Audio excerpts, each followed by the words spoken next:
안녕하세요. 저는 전라북도 익산에 살고 있는 올해 78살 된 정해철입니다.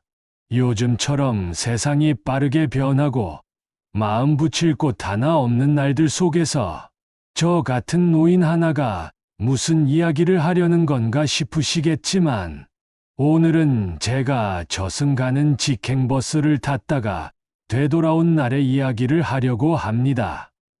믿기지 않으시겠지만 그날 전 정말 돌아올 마음 없이 떠나려 했었습니다. 하지만 그 버스 안에서 들려온 한 통의 전화. 할아버지, 나 지금 가고 있어. 제발 거기만은 가지 마요. 그 말 한마디가 제 삶 전체를 바꿔놓았습니다. 이 영상을 보시면서 혹시라도 지금 마음에 무거운 짐을 안고 계신 분, 가족과 멀어진 분들께 작은 위로가 되었으면 좋겠습니다. 구독과 좋아요, 알림 설정 해주시면 저희 또 다른 이야기들도 잊지 않고 전해드릴 수 있을 것 같습니다. 한 사람의 인생 이야기지만 누군가에겐 꼭 필요한 이야기일 수도 있으니까요. 자, 그럼 지금부터 정해철이라는 한 노인이 저승행 직행버스를 탔다가 다시 집으로 돌아오기까지의 사연 들려드리겠습니다. 그대의 사연에 꽃이 핍니다. 노을빛에 물든 당신의 이야기, 인생 시 한 줄. 오늘도 누군가의 편지를 엽니다. 안녕하세요. 사연 꽃밭 채널은 구독과 좋아요 한 번만 눌러주시면 무료로 계속 시청하실 수 있습니다. 감사합니다. 정해철 씨, 사연 시작합니다. 저는 1947년 5월 3일에 태어났습니다. 전북 익산, 그땐 일이라고 불리던 작은 도시였죠. 우리 집은 특별한 집도 아니고 부유하지도 않았습니다. 아버지는 목수셨고 어머니는 된장 담그고 아침마다 나물 캐러 다니던 분이셨죠. 어릴 땐 새벽같이 일어나 아버지 따라 공구 들고 시장통을 돌아다녔습니다. 고생이라기보단 그때는 그게 그냥 사는 법이었습니다.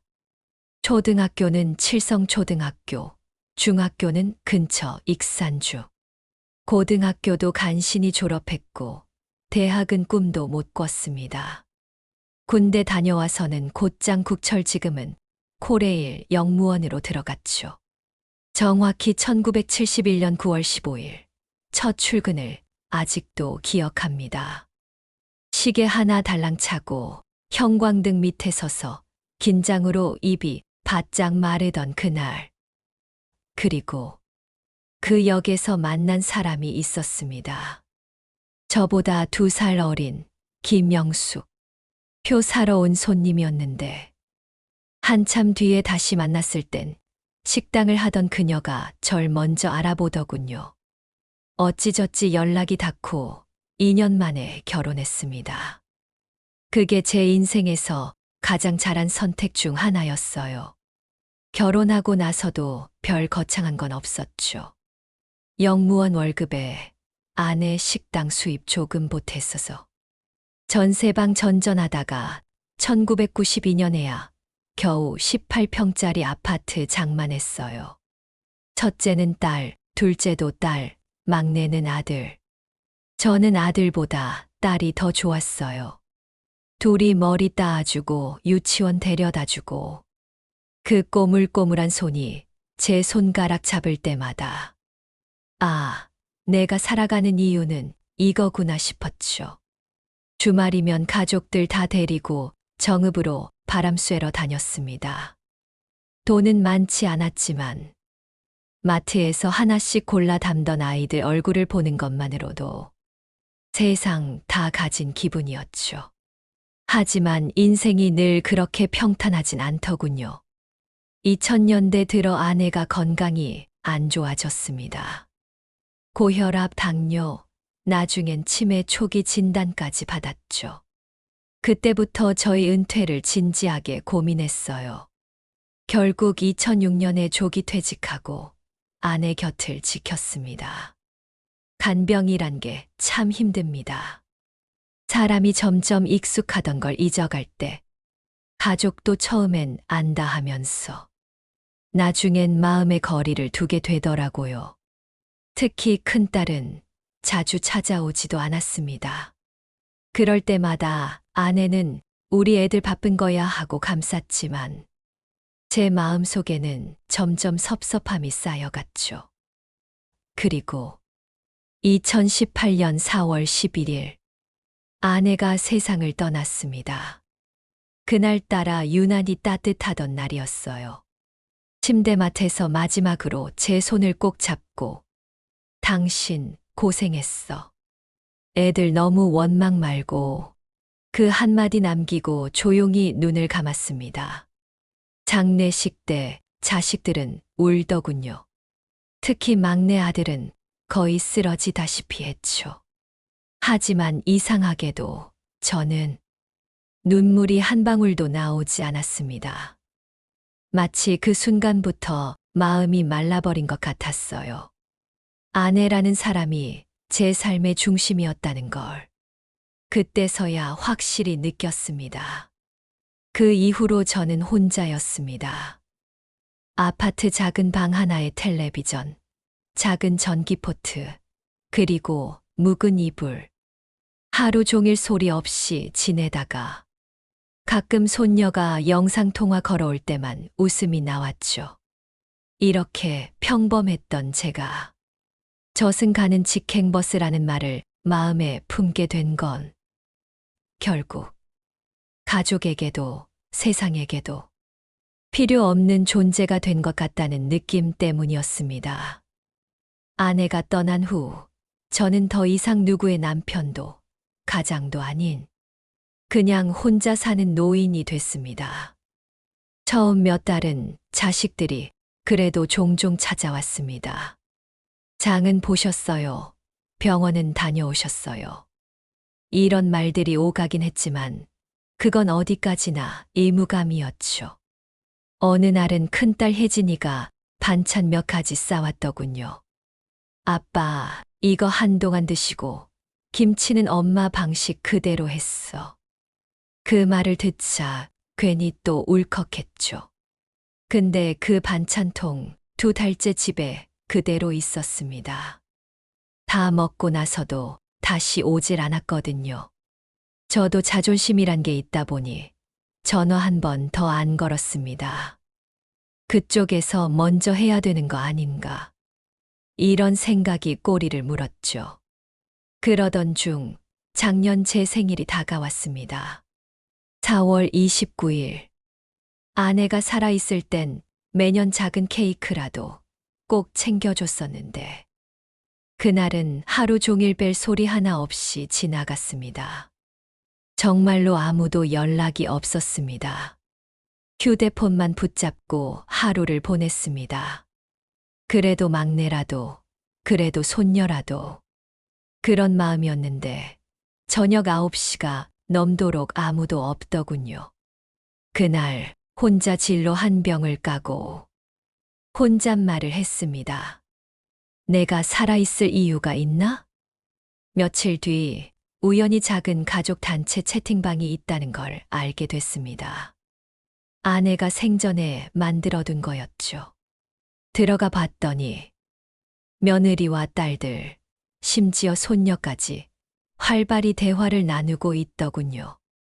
여기 갈비찜 맛있다. 이번 주말엔 캠핑 가자. 그 사이에서 제 이름은 단 한 번도 언급되지 않았습니다. 그때 진짜 느꼈습니다. 아, 나는 저 사람들 인생에서 이제 불편한 존재가 되었구나. 며칠 뒤 용기 내서 큰딸 혜진이에게 전화를 걸었습니다. 혜진아, 아빠다. 주말에 시간 좀 낼 수 있냐? 그런데 돌아온 대답은 너무나 차가웠습니다. 아빠, 나 진짜 바빠. 왜 맨날 그런 식으로 갑자기 말하세요? 나도 애 둘 키우느라 정신없어. 그렇게 외로우면 친구라도 좀 사귀시지. 그래요?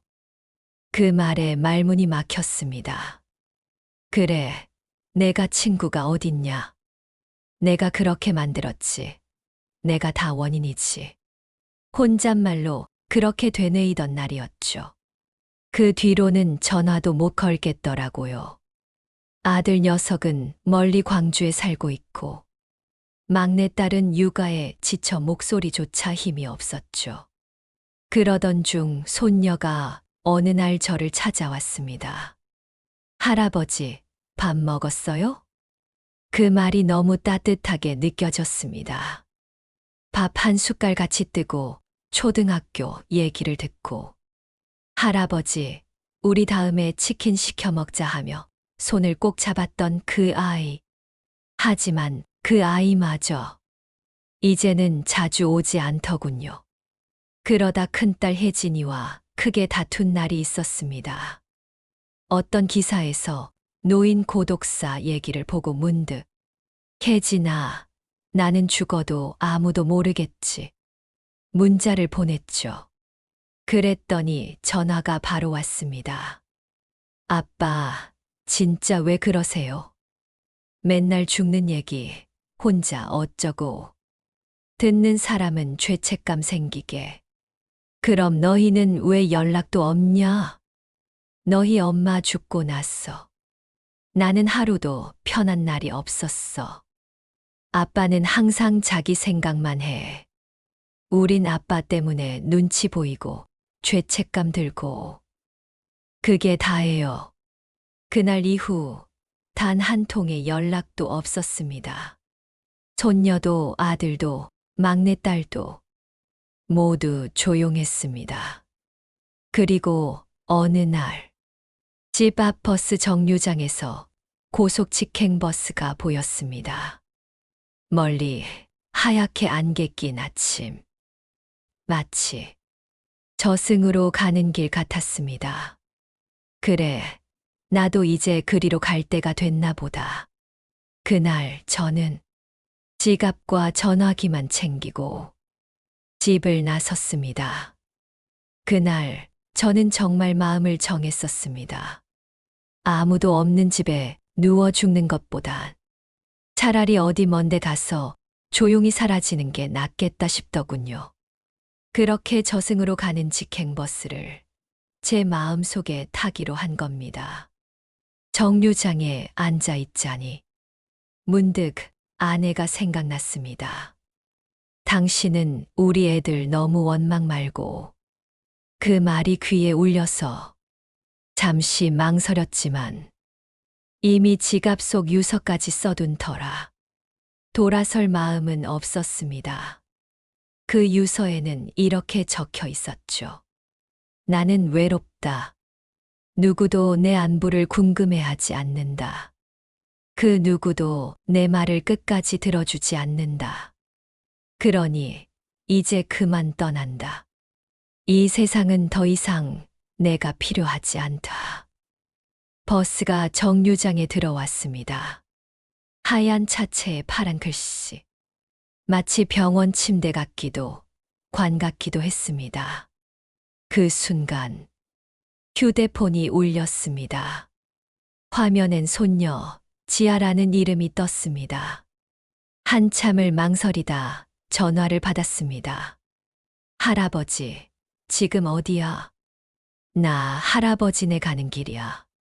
그 한마디에 눈물이 왈칵 쏟아졌습니다. 목소리가 잘 안 나와서 겨우 응, 나 바깥이야만 말했죠. 지아는 말했습니다. 할아버지, 나 엄마랑 싸웠어. 할아버지가 나한테 너무 잘해줬는데 엄마는 맨날 바쁘다고 그냥 넘기기만 하잖아.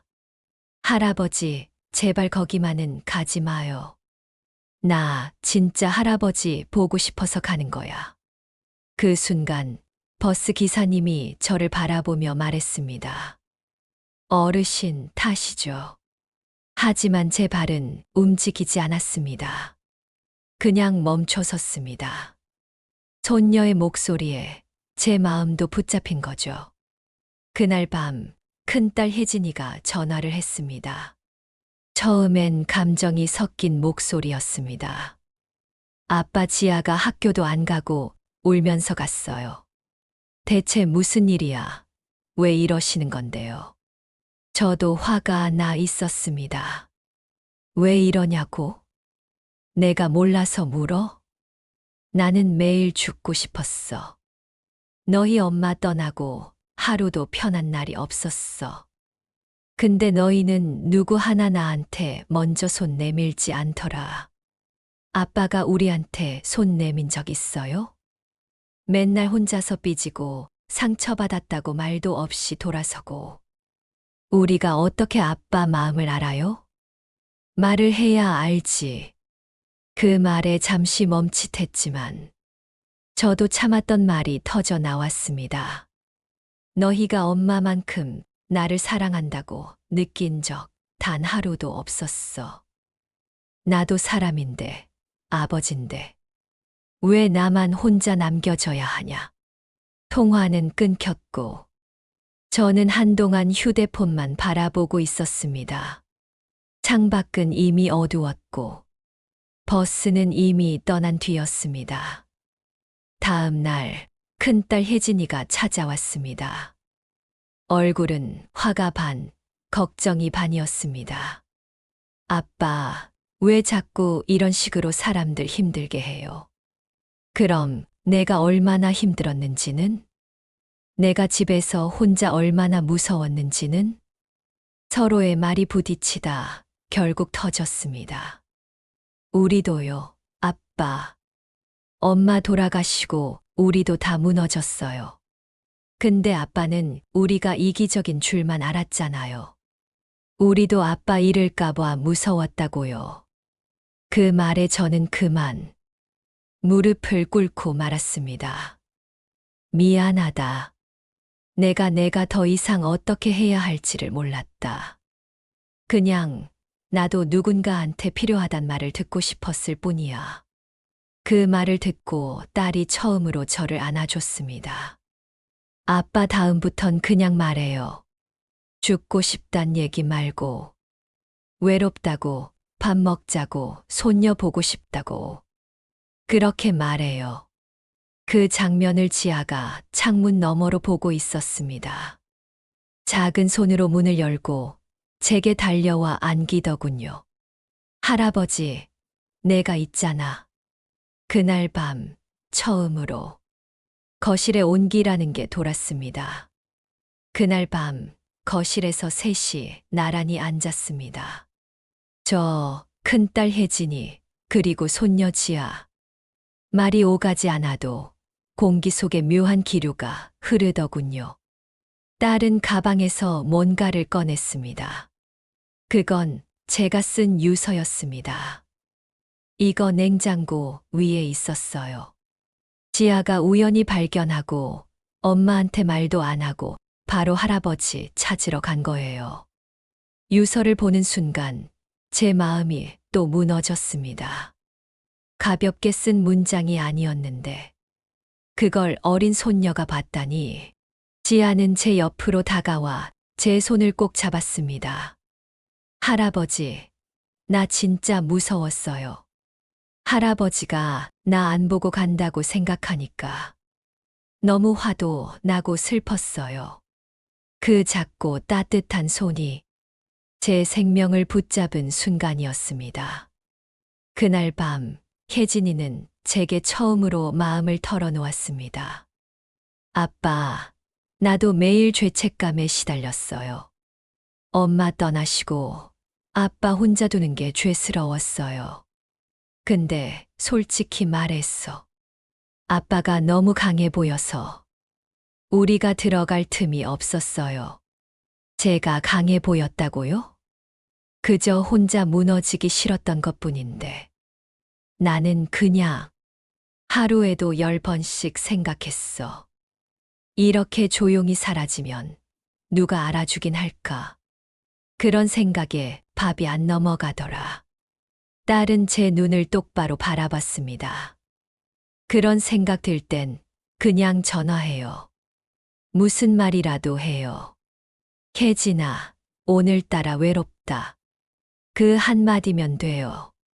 지아는 무릎에 제 머리를 기대며 말했죠. 할아버지, 앞으로 치킨 먹기로 했잖아요. 우리 약속했어요. 그거 꼭 지켜야 해요. 그 말에 웃음이 났습니다. 정말 오랜만에 난 웃음이었죠. 그날 이후 저는 조금씩 변하기 시작했습니다. 다음 주엔 막내딸이 아이들과 함께 찾아왔고, 아들은 주말마다 전화로 제 안부를 묻기 시작했습니다. 저도 가만히 있지 않았습니다. 손편지를 써서 각 자식들에게 보냈습니다. 편지에는 이렇게 썼습니다.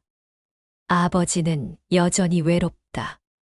하지만 이제는 그 외로움 속에 당신들이 떠오른다. 그래서 조금은 견딜 수 있다. 큰딸은 그 편지를 액자에 넣어 제 방벽에 걸어줬습니다. 그 이후로 우리 가족은 달라졌습니다.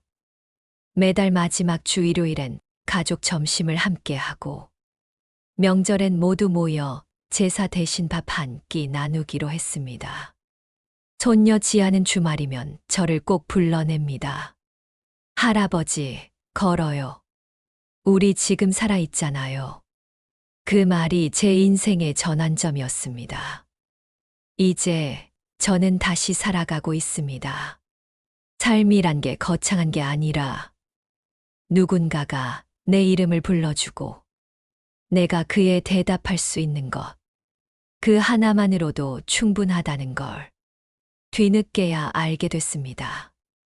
그리고 저는 살아남았습니다.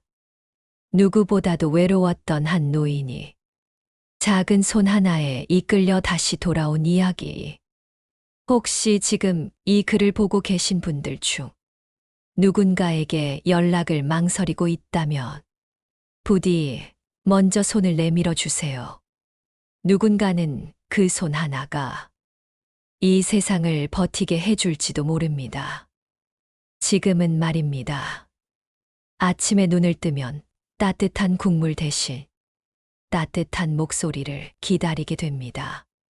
할아버지, 오늘 날씨 좋아요. 우리 산책 가요.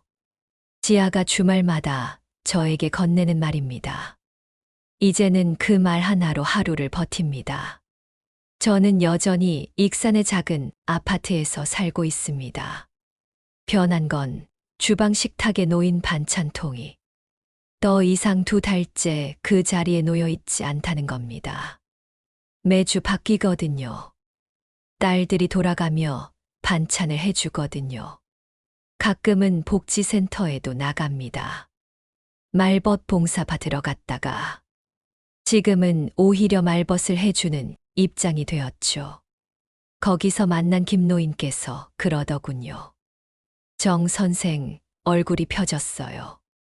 하하, 참, 사람이 달라 보이긴 하나 봅니다. 죽고 싶던 마음이 살아보고 싶은 마음으로 바뀌기까지 많은 시간이 필요했습니다. 그리고 그 사이엔 가족의 손길, 말 한마디, 그리고 누군가의 관심이 있었죠. 이제 저는 그걸 믿습니다.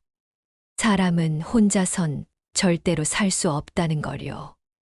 누군가 나를 기억해주는 세상. 그게 얼마나 소중한지 뒤늦게야 알게 됐습니다. 혹시 이 영상을 보고 계신 여러분 중에도 지금 외롭고 괴롭고 내가 세상에서 사라져도 아무도 모를 것 같다고 느끼는 분이 있다면 부디 제 이야기를 기억해 주세요. 죽으러 간 길에서 한 통의 전화에 되돌아온 사람도 있다는 걸요. 그 전화를 걸어준 사람이 꼭 가족이 아니어도 좋습니다. 친구일 수도 있고, 옛 스승일 수도 있고, 아니면 지금 이 영상을 보고 있는 당신일 수도 있습니다. 내가 먼저 손을 내밀면 세상은 그렇게 조금씩 변하기 시작합니다.